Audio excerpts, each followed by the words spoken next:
Welcome back to the channel, guys. It's Wes, the Suburban Viking. I am from Midgard Axe, and today I'm bringing you the CRKT Woods Chogan Tomahawk.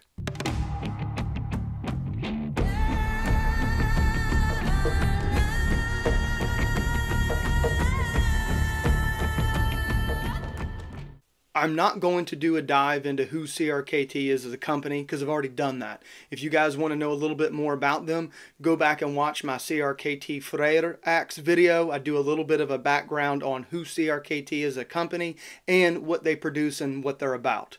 In this video, I'm going to go over their axe lineup, their axe page on their website, and give you some information on this axe here, the Chogan, and dimensions, specs, and all that. When you go to CRKT's website, they have a whole page dedicated to their axes. It starts out with an axe family, okay? Fully built to withstand all tasks. When you scroll down a little bit, it gives you some options there to choose from their axe lineup, leather mask, sheath, and replacement handle, okay? And then you can scroll down a little bit and see some of the axes they provide, which is the Chogan hammer. Then they have the Chogan Matic Tomahawk. Scrolling down a little bit more, we have the Jenny Wren Compact. Guys, I want to get my hands on that Jenny Wren Compact. I know it's probably a little small, but it looks like it might be a good flyer. I'm interested to review that one as well. And then, of course, we have the Freyr axe, which I've done a review on. And then we scroll down a little bit more. We have the Berserker down there at the bottom left, which I've done a review on that as well. So you have a bunch of different axes here to choose from, and they have a good lineup here. It looks like a lot of their axes look like to be friction fit style axes, so they supply a lot of those. They have a couple, looks like all steel axes, which is the Kangi and the Jenny Wren, and looks like the Skegox are all kind of steel axes, all steel axes, but for the most part, looks like all of their axes, or just about all of them, are friction fit. When you click on the Woods Chogan Tomahawk, you get another page, of course, and it gives you the description of the axe. It says Woods Chogan Tomahawk. It gives you a price option there, which is around 50-60 bucks. It says on here $60. And then down here underneath selected, you can choose between a black head or a gray head. So you get two different options there if you want a gray one or a black one. And then when you go down, it gives you a little bit of information and some pictures about the Chogan. And then, you know, the very first thing it says, build a nice log cabin fire. Heck, build a nice log cabin home. That's a pretty big boast for this little thing to build a log cabin home. But hey, it could. I don't know. I've never used it before. And then it talks about a little bit about this axe. It says the two-handed camp axe with a hickory handle, hot forged blade, and hammerhead will make your life easier when you're off the grid, okay? And then it says that Ryan Johnson of RMJ Tactical in Chattanooga, Tennessee, designed the Woods Chogan Tomahawk. A specialist in applying modern engineering to centuries-old tool and weapon concepts, he is upping the ante once again with a new outdoor line of tomahawks that swing as big as the open wilderness where they're found. So it sounds like to me, guys, they're boasting that this thing can do a lot of different things. And, you know, of course, it gives some information about it's forged tough. 1055 carbon steel provides durability and edge retention, that it's very durable with a Tennessee hickory handle that withstands hard use, and they're saying it's a multi-purpose tool. Guys, this should be right down my alley. You know, I think axes should be multi-purpose tools. That's what I say all the time. Axes should be a multi-purpose tool, meaning you should be able to chop with it, you should be able to split with it, you should be able to throw it. That's how I think axes should be designed and made. Of course, not all of them are going to be that way, and I think you should have dedicated axes for certain jobs. However, I like multi-purpose axes. That's my favorite. Getting into the specs of this axe, okay, they say that the blade steel is 1055 carbon steel, which is the same as the Freyr and the Berserker axe. And it says that it comes with a hammer on the back. Going down here to the measurements, it says the blade length is 3.5 inches. The overall length of this axe is 19 inches. And the weight is 1.99 pounds, which is almost 2 pounds, guys. And then it gives you some information about the designer, Ryan Johnson. He gives a little bit of information here, and you can actually click on the link down there below to go to his bio to learn about him. And it says in here that that he applied modern engineering to centuries-old tool and weapon concepts. He redefined the role of tomahawks in law enforcement and special force forces military applications. So all in all, guys, they talk about this thing, that it can be used as a multi-purpose tool. They give the specs. They give a little bit of a brief description of what they think this axe is for and what it can do. So let's just get into what the actual specs are and my overall impressions to start with.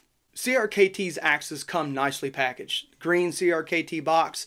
They also have little, like dividers in there with a booklet and then the head separate from the handle. It's nicely packaged, just like CRKT does just about with all of their axes. Okay. Now, I will say this about the handle. It's a 19-inch Tennessee hickory handle, and the first thing that I notice is that it does have a clear coat varnish on it. In my experience and in my opinion, clear coat varnish on handles is kind of useless. I don't see the point in putting it on there. You and I both know the reason why most manufacturers put them on there is to make it look nice, and that's just about it. But for axe throwing and for chopping, I really don't see a point in putting clear coat varnish on a handle. You'll just get blisters, and it also just sticks to your hand when you're trying to throw it. So I'll be taking this off. Now, the axe head does come nicely packaged. Like I said, it's got a rubber band around it. Comes in plastic. I haven't taken it out of the plastic, guys. Okay, I'm going to do that for you now on camera. Okay, so here it comes out of the plastic, and we do have a rubber bit cover on there. We'll take that off. Okay, so just taking a look at it from the get-go right out of the box, I will say that the forging is nice and straight. So we know that the forging on this is good, okay? Unlike the Freyr axe that I reviewed before where the forging was all jacked up, this one is not. The hammer on the back is nice and in line with the actual bit here. And I have no issues at all with the way this thing is forged. It's looking really good, okay? Let's check the bit quality really quick and see. Nah, guys, this thing is dull as a freaking spoon. Look. I mean, it is dull, okay? Not a big deal, but it is dull, okay? The bit profile is nice. It's nice and even, okay? And it does have a nice sticking profile. Cheeks are a little wide, but not bad at all. Not bad at all. They are a little wider than I would like, but I will say if this is going to be a universal axe, a multi-purpose tool, then the cheeks are probably really good for that because you can do a lot of different things with the cheeks that are a little bit fatter like this one has. So it, in my opinion, it does mimic what I would think a multi-purpose tool should have on it. It does have a cool little cut down in this area down here at the bottom. It's not sharp at all, but to be honest with you, what I might do with this thing, when I go to sharpen this, I'll probably go ahead and sharpen this edge down here too to get kind of two edges down on this axe head. I think it'd be really cool, and I'm glad they gave you that. That's kind of cool to have if you needed to do any type of work pulling away from you. You could literally take the axe and you know, wrap it around something and pull this way to cut if you needed to, which is a nice you know, added bonus down there at the bottom. The hammer pull in the back is nice, okay? It's nice and even. It's not wonky at all. It's really nice. The only thing so far that just my initial impressions about this is that I don't really care for that clear coat varnish on the actual axe head. It looks like a clear coat lacquer on there. I don't really need that on my axe head. Will I take it off? I don't know. We'll see. Maybe, maybe not. I've gotten one before. Not this one, but another axe that had one, and I did strip it off. I just don't care for it. I mean, it's great probably for rust protection, but it makes the head really shiny, and I just don't see the point other than maybe rust protection, I'm guessing, but I don't really need it, so I might leave it on. I might take it off. Who knows? We'll see. All right, guys, so let's put this thing together and see what it looks like. Now, just a tad bit of information here. Everybody doesn't learn information at the same time in their lives. So that means that I'm going to cover some basic stuff in these because some people don't know anything about these axes at all. And they're learning certain things that I say for the first time. So just have some understanding with that, okay? This is a friction fit style axe. And what happens is that you take the axe, you put it in the top of the axe eye here, and it slides down, okay? I'm going to have to go outside and tap it down and come back. But what you do is that once you get the head about right here, you'll take it and you'll beat the bottom of the axe handle here. And what it does is it drives the head down and gives it a nice secure fit, okay? So I'll be right back. Let me go smash this thing down, and then I'll come back and we'll go over all the specs of this thing. All right, so I'm back. All right, so guys, I have the head smashed down on the handle. I will tell you guys this, just from initial impressions, okay, going outside and smashing this thing down, this thing has a pretty good fit. I will say that I like the fit a little bit better than the Berserker. Now, it could just be that I got a good handle and it matches well with this head, but all in all, it smashed down really tight. I had a really hard time. I actually put it down and smashed it down, then I tried to take it off, and it took some force to get this thing to come off. So I am kind of impressed with the way that it sat on the handle. Okay, the head sat on the handle, and I do have a pretty good amount of room up top. If this thing does start to loosen up a little bit, I have some excess. Like I said before on the Berserker, it felt like that the handle was too thin, too far up, and then when you got it to seat, there was hardly any material left up at the top. So if that thing started to loosen, you were pretty much done. And I tried 2 different handles on that axe head. This one right here, it fits a lot better. We have no gaps up at the top, and there are no gaps at the bottom, so you're getting a secure fit up at the top and at the bottom. So pretty good fit on this one, guys. So let's get into measurements on this axe. Okay, online it says that the bit length is 3.5 inches. I got 3.5 inches on this one, okay? There's nothing online that says anything about the head length, but I'm going to go ahead and give you that measurement now.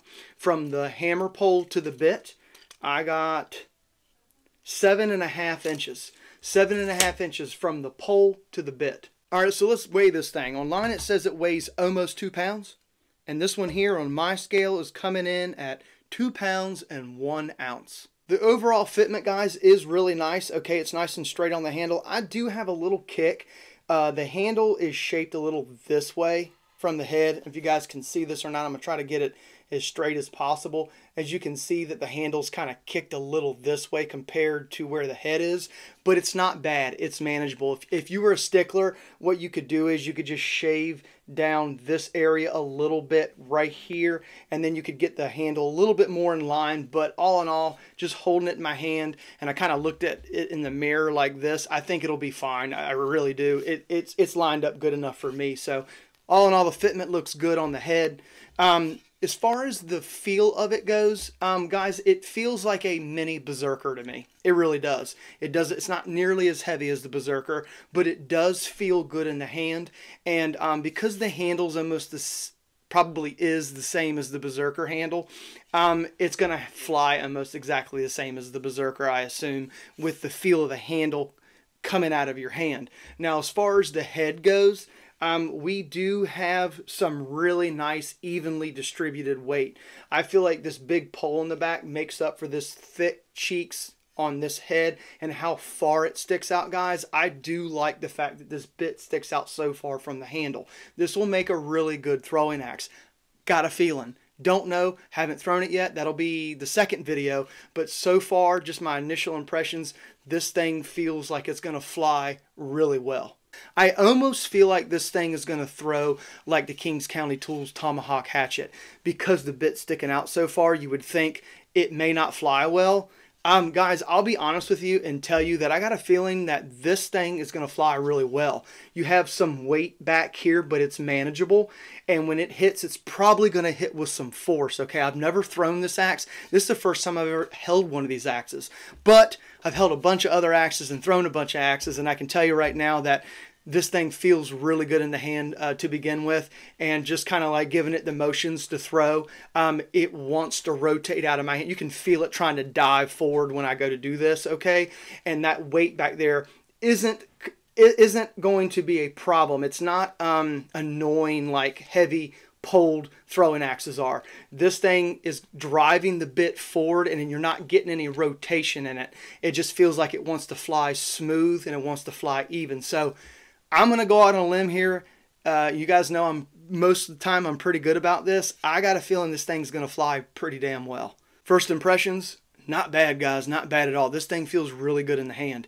So I'm very interested to get outside and throw it. I'm going to try to do some double and triple rotations. And I tell you what, if this thing does really well and it flies good for single, double, and triple rotations, I might even take it back for quadruples and go back to about like close to 80 feet and throw this thing, because I got a feeling that it's going to fly really well. But Don't know until I get outside and throw it. So come back for part 2, and I'm going to throw this thing outside, see how well it performs. I will sharpen the bit, and I will sharpen this down here as well to test the edge quality. It's probably going to be about the same as the Berserker, which wasn't bad at all, guys, but we don't know until we test it. So come back for part 2, watch me sharpen the bit, take this thing out, and do some really cool dynamic throwing with it, and we'll see how it performs. See what it does, and see if I recommend you buying this axe or not. So until next time, guys, thanks for watching.